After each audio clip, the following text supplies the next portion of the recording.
Plate पाहूनच तोंडाला पाणी सुटलं ना। चला तर मग आज ह्या व्हिडिओमध्ये आपण बघणार आहोत सुरमई फ्राय कशी करायची। हाय फ्रेंड्स, कल्पनाच रेसिपीमध्ये पुन्हा एकदा तुमचं स्वागत आहे। आज मी काही स्पेशल मसाले सुरमई फ्राय करताना वापरलेले, पण सुरमई साफ कशी करायची ते पण आज मी तुम्हाला अगदी थोडक्यामध्ये सांगणार आहे। तुम्ही बघितली हातभर अशी सुरमई फ्रेश मार्केटमधून मी आणलेली आहे। सुरमई साफ करायच्या अगोदर जे तुम्ही सुरी किंवा कोयता घ्या त्याला चांगले धार असले पाहिजेत। याचे कल्ले पहिले काढून घेतलेले, त्यानंतर तोंडाचा भाग कट करून घ्यायचा आपल्याला। त्यानंतर जे छोटे छोटे आवडीनुसार पीस कट करून घ्यायचे। इथे सुरीला चांगली धार आहे म्हणून चांगले पीस पडलेले आहेत। तर आता आपण तोंडाचा भाग पण साफ कसा करायचा ते मी तुम्हाला सांगणार आहे। जो तोंडाचा भाग कट करून घेतलेला आहे तर त्याच्या डोळ्यापर्यंत आपल्याला सुरीने कट करून तो भाग आपल्याला टाकून द्यायचा आहे। उरलेल्या भागामधले जे कल्ले आणि घाण असेल ते काढून आपल्याला, जे तुम्ही फिशच्या करीमध्ये वापरू शकता हा भाग, किंवा फ्राय केला तरी चालेल। तर नक्की ही रेसिपी पूर्ण बघा, कारण यामध्ये मी सुरमई फ्राय कशी करायची आहे यामध्ये सिक्रेट इन्ग्रेडियंट वापरलेले, तर ते काय काय वापरलेले ते तुम्हाला समजेल।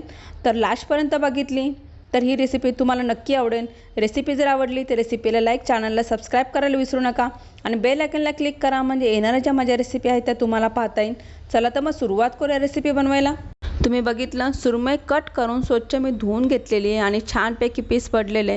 तर त्यासाठी लागणारं साहित्य पाहूया। तिथे 2 चमचे मी अद्रक लसूणची पेस्ट घेतलेली आहे। मूठभर काश्मीरी लाल मिरची गरम पाण्यामध्ये भिजत ठेवली होती आणि त्यानंतर मी चांगली याची बारीक पेस्ट करून घेतलेली आहे। यामध्ये वाटताना थोडंसं मीठ वापरलेलं आहे मी। ही फक्त मिरची मी कलरसाठी वापरलेली आहे। इथे तुम्ही काश्मीरी लाल मिरची पावडर वापरली तरी चालेल। तर त्यानंतर आपल्याला चवीपुरतं मीठ टाकायचं आहे आणि यामध्ये काय सुके मसाले घेतलेले। इथे 2 चमचे आगरी मसाला, 2 चमचे धना पावडर, 1 चमचा फिश मसाला। इथे दाखवण्यासाठी तुम्हाला 1 चमचा मीठ मी ठेवलेला आहे, ऑलरेडी मीठ टाकलेलं आहे। 1 चमचा हळद पावडर आणि सिक्रेट इन्ग्रेडियंट म्हणजे इथे 1 चमचा विनेगर घेतलेला आहे।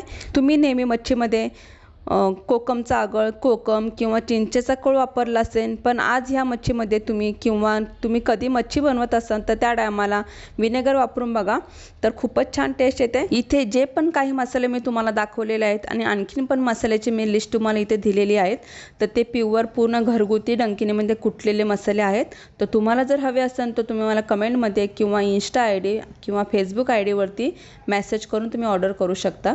तर यानंतर आपल्याला विनेगर टाकायचं आहे आणि हा मसाला तुम्ही एकत्र फिशवरती टाकून सुद्धा मॅरिनेट करू शकता, पण मी पहिल्यांदा हा मसाला सगळा एकत्र एका साईडला मिक्स करून त्यानंतर मच्छीला लावणार आहे।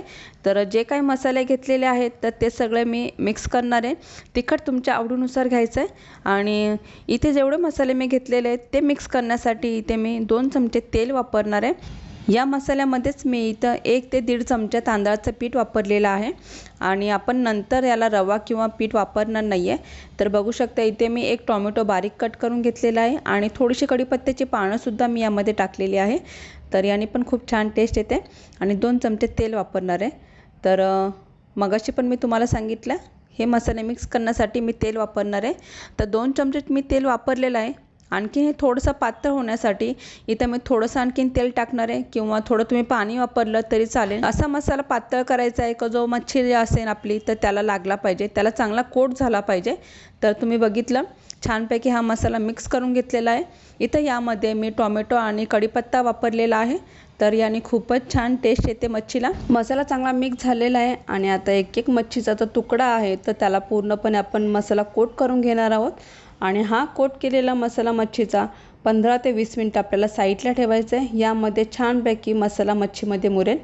तुम्हाला माहिती आहे का आखाड महिना चालू आहे आणि आखाड महिन्यामध्ये जास्त करून नॉनव्हेज खाल्लं जातं, म्हणून त्यासाठी मी मच्छीच्या आणि काही चिकनच्या रेसिपी पण अपलोड केलेल्या आहेत। त्यांची लिंक मी आय बटनवरती दिलेली आहे, तिथे तुम्ही बघू शकता। तर ही पण तुम्ही नक्की रेसिपी बघा आणि नक्की ट्राय करा। ही रेसिपी तुम्हाला कशी वाटली मला कमेंट्स नक्की सांगा। मसाला मच्छीला लावून झालेला आहे आणि उरलेला जो मसाला आहे तो मी एका साईडला वाटीत काढून ठेवलेला आहे। उरलेला मसाला तुम्ही कधी पण दुसऱ्या मच्छीला वापरू शकता। तर आता 15 मिनिटं झालेले आहेत। 15 मिनिटं झाल्यानंतर आपल्याला मच्छी फ्राय करायची आहे। इथं पॅन मी गॅसवरती ठेवलेला आहे। मच्छी फ्राय करण्यासाठी पॅनमध्ये मी तेल टाकलेलं आहे आणि तेल गरम होऊन द्यायचं आपल्याला। तुम्ही बघू शकता मच्छीचे पीस एक मी टाकलेले आहेत आणि ही मच्छी फ्राय करायला आपल्याला जास्तीत जास्त 5 मिनटामध्ये मच्छी फ्राय होते, कारण दोन्ही साईडला फ्राय करायची तर 2-2 मिनटं फक्त एका साईडला फ्राय करून घ्यायचे. तर तुम्ही बघितलं 2 मिनटं झालेलं आहे आणि मीडियम गॅस ठेवलेला आहे. 2 मिनटामध्ये आपली मच्छी एका साईडनं फ्राय झालेली आहे. आता पलटी करून घेऊया आणि परत दुसऱ्या साईडने 2 मिनटं आपल्याला मच्छी फ्राय करून घ्यायची आहे. इथे मी तुम्हाला सांगेन, मच्छी जर जास्त वेळ फ्राय केली तुम्ही तर ती चिवट होते, म्हणून जास्त न फ्राय करता 5 ते 6 मिनटामध्ये मच्छी छानपैकी आपली फ्राय होते. आणि तुम्ही बघितलं इथं 2 मिनटंसुद्धा दुसऱ्या साईडनी पण मी फ्राय करून दाखवलेली आहे. दुसऱ्या साईडनी पण छानपैकी फ्राय झालेली आहे. तर आता मी काढून घेते.